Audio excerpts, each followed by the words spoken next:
1218년 칭기즈칸은 몽골의 사신단을 몰살시킨 호라즘을 침공했습니다. 호라즘은 40만 대군으로 응전했지만 몽골은 15만의 병력으로 호라즘의 주요 지역을 완전히 초토화시켰죠. 이때 호라즘의 술탄이 수도를 버리고 도망쳤는데 칭기즈칸은 자신의 가장 신뢰하는 장수이자 뛰어난 실력을 가진 제베와 수부타이에게 3만의 병력을 나눠주며 술탄을 뒤쫓게 했습니다. 그리고 카스피해를 돌아 초원지대를 통해 몽골로 복귀하라고 말했습니다. 또한 칭기즈칸은 호라즘 완전 정복까지 3년을 예상했기 때문에 이 모든 것을 3년 안에 끝내라고 명령했습니다. 그러던 중 1220년 호라즘 술탄이 추격으로부터 숨 돌릴 새도 없이 도망치던 중 카스피의 아베스쿤의 작은 섬에서 사망했습니다. 제베와 수부타이는 당초 카스피해를 돌아 초원으로 복귀하라고 한 만큼 몽골 본대와 합류하지 않고 계속해서 서쪽을 향해 진군했습니다. 칭기즈칸이 제베와 수부타이로 하여금 카스피해를 돌아서 오게 한 이유는 무엇일까요? 가장 큰 이유는 주변 지역에 대한 정찰입니다. 새로 정복한 호라즘의 주변국들이 어떤지 정세를 알아봐야 했고 그들이 군사적으로 어느 정도의 역량을 갖췄는가도 파악해야 했습니다. 라이와 하마단 등 주변 도시를 초토화시키며 계속해서 북서쪽으로 이동한 제베와 수부타이는 그 일대에서 가장 풍요로웠던 도시인 타브리즈를 포위했습니다. 타브리즈의 영주는 순순히 성문을 열었습니다. 그러곤 몽골군에 보급품을 제공했습니다. 제베와 수부타이는 본격적인 정찰에 앞서 이 타브리즈에서 겨울을 보내며 군대를 재정비했습니다. 그리고 시간이 지나 1221년 2월 드디어 그들이 캅카스 산맥을 향해 이동하기 시작했습니다. 한편 캅카스 산맥에는 조지아란 나라가 있었는데 그곳의 국왕 기오르기 4세는 몽골군이 이동한다는 소식에 압박감을 느꼈습니다. 그는 호라즘 지역을 초토화시켰다는 몽골군이 바로 인근 도시인 타브리즈까지 정복하고 이젠 자신들을 공격하기 위해 움직인다고 생각했죠. 그는 4만의 기사와 3만의 튀르크 기병을 동원해 몽골군을 유격하기로 마음먹었습니다. 캅카스 지방 최강 군대는 곧 쿠라강 인근 평원에서 몽골군과 격돌했습니다. 몽골군을 마주한 기오르기 4세는 곧바로 기병대를 몽골군 중앙을 향해 돌격시켜 선제 공격을 펼쳤습니다. 이에 몽골군은 돌격하는 조지아 기병들을 향해 활로 일제 사격을 하며 응수했습니다. 몽골군의 화살은 갑옷을 뚫을 수 있었기 때문에 조지아군은 큰 피해를 입었습니다. 하지만 조지아 기병대는 피해를 감수하고 계속해서 돌격했습니다. 수부타이는 몽골군을 뒤로 물리며 조지아의 기병대를 유인했습니다. 몽골군의 후퇴와 조지아군의 무리한 돌격, 그리고 몽골군의 화살 공격이 계속되자 조지아 기병대의 부대 간 결속은 점점 낮아져만 갔습니다. 그런데 이때 몽골군이 후방에 미리 숨겨놓은 군마로 갈아타며 전장의 분위기가 완전히 바뀌었습니다. 몽골군은 10개 흩어진 조지아군을 향해 다시 화살 공격을 퍼부었고 지친 군마를 갈아탄 몽골 중기병대가 돌격하며 조지아 기병대를 깨부수기 시작했습니다. 조지아 기병대의 돌격은 완전히 실패했고 이어서 좌우익의 몽골군까지 진격하자 기오르기 4세는 친위대와 함께 후퇴했습니다. 이후 남은 조지아 기병대는 조직적인 저항을 보이지 못하고 무너졌습니다.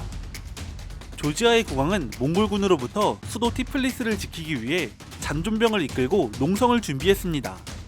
하지만 몽골군은 그곳으로 가지 않고 남쪽으로 철수했습니다. 당초 제베와 수부타이의 목적은 정찰이었기 때문에 굳이 공성전을 할 필요는 없었습니다. 그들은 군사적 충돌 없이 캅카스 산맥을 넘길 원했죠. 이전에 정복했던 도시인 하마단으로 후퇴한 그들은 그곳에서 보급을 받아 정비하려고 했는데 도시에서 그것을 거부하자 도시를 약탈하고 주민들을 학살했습니다. 제베와 수부타이는 그해 가을 캅카스 산맥을 지나기 위해 다시 한번 조지아 방향으로 카스피해를 따라 이동했고 데르벤트라는 도시에 이르렀습니다. 조지아의 국왕 기오르기 4세는 뭔가 이상함을 느꼈습니다. 지난 봄 몽골과의 전투에서 분명히 아군 기병대가 무너지고 자신은 수도로 도망쳤는데 몽골군이 후퇴를 했다는 것입니다. 그는 분명 몽골군이 도시를 초토화시키면서 이동한다고 들었는데 그들이 티플리스에 오지 않았으니 자신이 몽골군을 격퇴한 것이라고 생각했습니다. 기오르기 4세는 캅카스 산맥으로 다시 진입한 몽골군과 싸우기로 마음먹었습니다. 기오르기 4세의 조지아군과 제베와 수부타이의 몽골군이 만난 곳은 데르벤트 인근 산지였습니다. 수부타이는 산지에 있는 좁은 통로에 제베의 군사 5천을 배치했고 자신은 주력군과 함께 조지아군을 상대했습니다. 기오르기 4세는 이전처럼 쉽게 당하지 않기 위해 밀집 대형을 유지하며 몽골군의 화살 사거리 밖에서 천천히 신중하게 진군했습니다. 수부타이는 병사들에게 가벼운 화살 공격만 하게 하며 후방으로 후퇴했습니다. 조지아군을 자만하게 만들고 제베가 매복한 지역까지 유인하기 위함이었습니다. 어느덧 꾸준히 유인한 끝에 드디어 조지아군이 제베의 병력에 측면을 노출할 정도까지 들어왔고 제베는 이때를 놓치지 않고 공간을 파고들어 조지아군을 공격했습니다. 기오르기 4세는 자신의 작전이 먹혔기 때문에 수부타이가 계속 후퇴할 것이라고 생각했고 군대를 틀어 제베의 군대에 응전했습니다.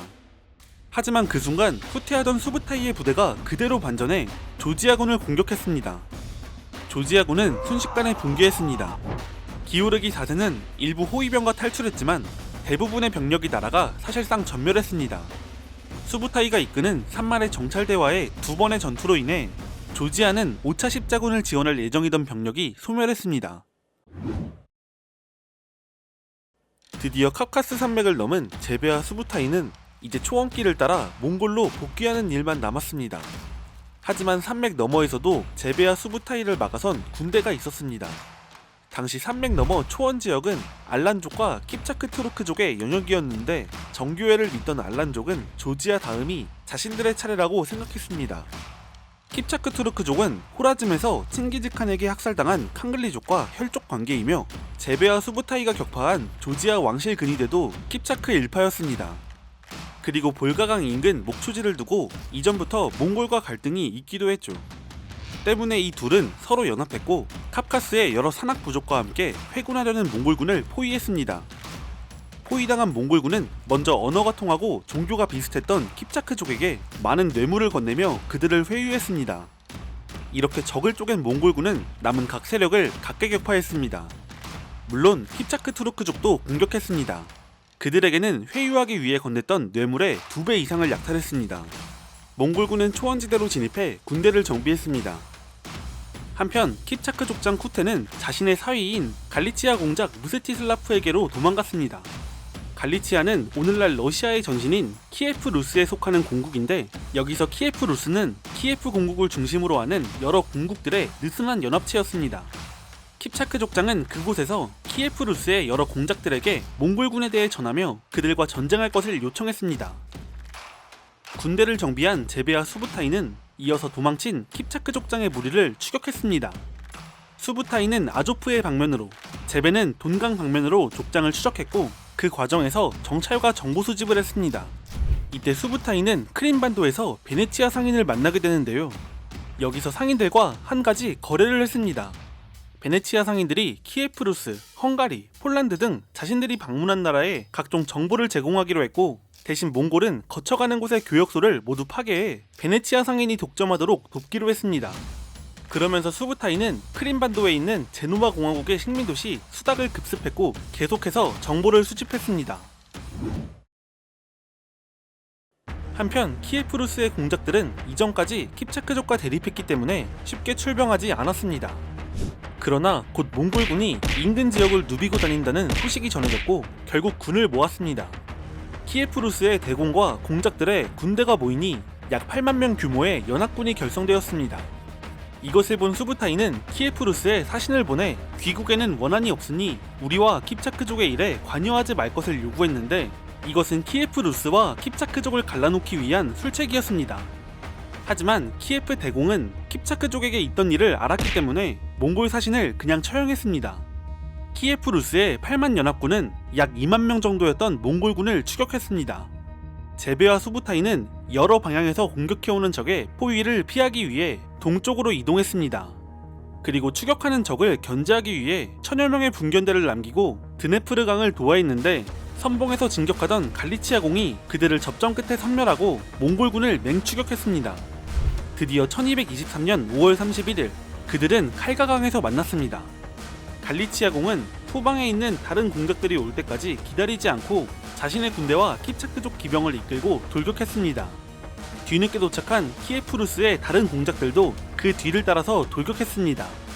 이에 몽골군은 거짓 후퇴를 멈췄고 화살 공격을 퍼부어 키차크족과 갈리치아군 사이에 틈을 만들어냈으며 전장에 화로를 던져 이곳저곳 연기를 피워 그들을 혼란 상태에 빠뜨렸습니다. 그리고 그 순간 벌어진 틈을 향해 몽골 중기병대가 돌진했습니다. 그 충격은 어마어마해 킵차크 기병이 공포에 질려 후방으로 도망쳤고, 도망치는 킵차크 기병은 다시 후방 공작들의 부대와 뒤섞여 키예프 루스 연합군의 진영은 엉망이 되었습니다. 몽골군은 양익 기병대를 돌격시켜 그들을 포위했고 조직력을 상실한 키예프 루스 연합군을 섬멸했습니다. 칼가강 전투로 키예프 루스 연합군 중 약 4만의 병력과 6명의 공작이 사망했습니다. 간신히 살아남은 갈리치아공이 키예프 대공과 합류해 저항했지만 제베와 수부타이는 드네프르강까지 그들을 추격했고 강을 건너 도망치기 위해 구축한 방어선을 무너뜨린 뒤 적을 학살했습니다. 키예프 대공은 몽골군에 사로잡혀 처형당했습니다. 정찰 임무를 마친 제베와 수부타이는 몽골 초원으로 회군했습니다. 그러나 안타깝게도 회군 도중 제베가 병으로 사망했고 수부타이는 1224년 시르다리아 강에서 칭기즈칸과 합류했습니다.